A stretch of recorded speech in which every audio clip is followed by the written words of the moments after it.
Hello all, welcome to my channel Jo Arts and Creatives. இன்னைக்கு நம்ம hand embroidery கிளாஸில் fly stitch எப்படி work பண்ணுறது அப்படின்னு பார்க்கலாம். இதை ஃப்ளை ஸ்டிச் அல்லன்னா ஃபெதர் ஸ்டிச் அப்படின்னு சொல்லலாம். இதுக்கு ஃபர்ஸ்ட் நம்ம ஒரு 3 லைன் ஒரு ஈக்குவல் டிஸ்டன்ஸ் விட்டு 3 லைன் ட்ரா பண்ணி எடுத்துக்கலாம். நம்ம லைனுக்கு 1 2 3ன்னு நோட் பண்ணி வச்சுக்கலாம். ஃபர்ஸ்ட் வந்துட்டு நீடில் த்ரெட் கோர்த்து கிளாத்தோட அடிப்பக்கத்துலேருந்து நம்ம கடைசியாக போட்டோம் 3வது லைனில் ஸ்டிச் பண்ணி வெளியே எடுத்து அதே நேர்கோடில் ஃபர்ஸ்ட் லைனில் போயிட்டு இன்சர்ட் பண்ணி அப்புறம் நடுவில் இருக்க லைனில் திரும்ப நீடில் பஞ்ச் பண்ணி வெளியே எடுத்து நூலை நீடில் சுற்றி வெளியே எடுத்துக்கிறோம். அப்புறம் நடுவில் இருக்க லைனில் கொஞ்சம் டிஸ்டன்ஸ் விட்டு தூரமாக பஞ்ச் பண்ணி கிளாத்தோட அடியில் எடுக்கிறோம். அப்புறம் 2வது ஸ்டிச் போடுறதுக்கு திரும்பவும் 3rd லைன்லேருந்து நாம் ஃபஸ்ட் உள்ள ஸ்டிச் எங்கே முடித்தோமோ அதே இடத்துக்கு நேர் கீழே கோடில் நீடில் வெளியே எடுத்து அதே நேர்கோடில் ஃபர்ஸ்ட் லைனில் கொண்டு பஞ்ச் பண்ணிவிட்டு நீடில் த்ரெட்டை சுற்றி விட்டு கொஞ்சம் டிஸ்டன்ஸ் விட்டு நடு லைனில் நீடில் பஞ்ச் பண்ணி எடுத்துக்கிறோம். இதுதான் ஃப்ளை ஸ்டிச். நம்ம ஈஸியாக பண்ணுறதுக்காக நம்ம லாஸ்ட்டாக கொஞ்சம் கேப் விட்டு பண்ணுறோம் இல்லையா, டிஸ்டன்ஸ் விட்டு நீடில் பஞ்ச் பண்ணுறதுலேருந்து அப்படியே 3rd லைனில் நீடில் வெளியே எடுத்துட்டு ஃபர்ஸ்ட் லைனில் போய் கிளாத்தை ஒரு வாட்டி நீடில் சுற்றி திரும்ப கொஞ்சம் டிஸ்டன்ஸ் விட்டு பஞ்ச் பண்ணி எடுத்துக்கிறோம்.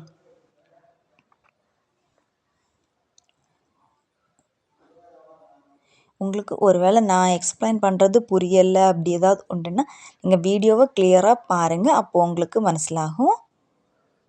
ஏதாவது டவுட் உண்டுன்னா கமெண்ட் பண்ணுங்கள், நான் கிளியர் பண்ணுறேன். இது ஃப்ரீ கிளாஸ் தான் கண்டக்ட் பண்ணிகிட்ருக்குது. வாட்ஸ்அப் குரூப் நம்பர் தரேன் வீடியோவில். இன்ட்ரெஸ்ட் உள்ளவங்க குரூப்பில் ஜாயின் பண்ணி கிளாஸில் ஒர்க் பண்ணி சென்ட் பண்ணுங்கள். நான் பார்த்துட்டு உங்களுக்கு ரிப்ளை பண்ணுறேன். நம்ம த்ரெட்டை அடிப்பக்கமாக இழுக்கிற டைமில் ரொம்ப டைட்டாக இழுக்க வேணாம். ஏன்னா நம்ம நீடில் வெளியே எடுத்ததுக்கப்புறம் நீடில் ஒரு வாட்டி த்ரெட்டு சுற்றி எடுக்கிறதுக்கு தேவைப்படும். ஸோ நீடில் அடிப்பக்கமாக இழுக்கிற டைமில் டைட்டாக இல்லாமல் கொஞ்சம் லூஸ் விட்டே ஒர்க் பண்ணிக்கலாம். அப்புறம் முடிக்கிற டைமில் நம்ம ஸ்டிச்சோட பக்கத்தில் ஒரு ஸ்டிச் பண்ணி கிளாத்தோட அடிப்பக்கத்தில் நாட் போட்டு எடுத்துக்கலாம். அப்புறம் சிங்கிள் ஃப்ளை ஸ்டிச் இல்லைன்னா சிங்கிள் ஃபெதர் ஸ்டிச் எப்படி ஒர்க் பண்ணுறது அப்படின்னு பார்க்கலாம். நம்ம ஃப்ளை ஸ்டிச்சுக்கு 3 லைன் ட்ரா பண்ணி அப்புறம் 2 பக்கமும் ஃபெதர்ஸ் வர்றது மாதிரி ஒர்க் பண்ணோம். இதில் அப்படி கிடையாது. இதில் 2 லைன் ட்ரா பண்ணி ஒரு சைடு மட்டும் ஃபெதர்ஸ் வர்றது மாதிரி, சிங்கிள் ஃபெதர் வர்றது மாதிரி ஒர்க் பண்ணுறோம். அதுக்கு செகண்ட் லைன்லேருந்து நீடில் பஞ்ச் பண்ணி வெளியே எடுத்து ஒர்க் பண்ணலாம். சாரி, டைட்டாக இழுத்துட்டேன். நீங்கள் டைட்டாக போட வேணாம். செகண்ட் லைன்லேருந்து நீடில் பஞ்ச் பண்ணி ஃபர்ஸ்ட் லைனில் எடுத்து த்ரெட்டோட உள்ளாடி செகண்ட் லைனில் திரும்ப வெளியே எடுத்து லாக் பண்ணுறோம், டைட் பண்ணுறோம். அப்புறம் நம்ம கடைசியாக முடித்த ஸ்டிச் எதில் போட்டோமோ அதோட நேர் மேலே ஃபர்ஸ்ட் லைன்லேருந்து திரும்ப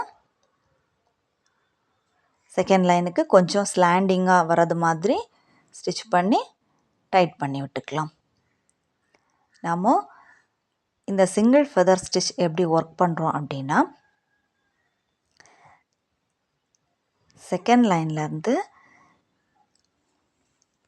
ஸ்டார்ட் பண்ணி ஃபர்ஸ்ட் லைனில் போயிட்டு அதுலேருந்து திரும்ப கொஞ்சம் ஸ்லாண்டிங்காக செகண்ட் லைன் வந்து த்ரெட்டை ஒரு வாட்டி நீடில் சுற்றி எடுக்கிறோம். அவ்வளோதான்.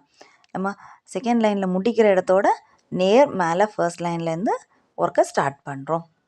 அதுலேருந்து செகண்ட் லைனுக்கு ஸ்லாண்டிங்காக நீடில் விடுறோம். அப்புறம் த்ரெட்டை ஒரு வாட்டி சுற்றி எடுத்துக்கிறோம். அப்போ நம்ம ஃபர்ஸ்ட் பண்ண ஃப்ளை ஸ்டிச் மாதிரியே தான் வரும். அது 2 பக்கமும் ஃப்ளைஸ் இருந்துச்சு.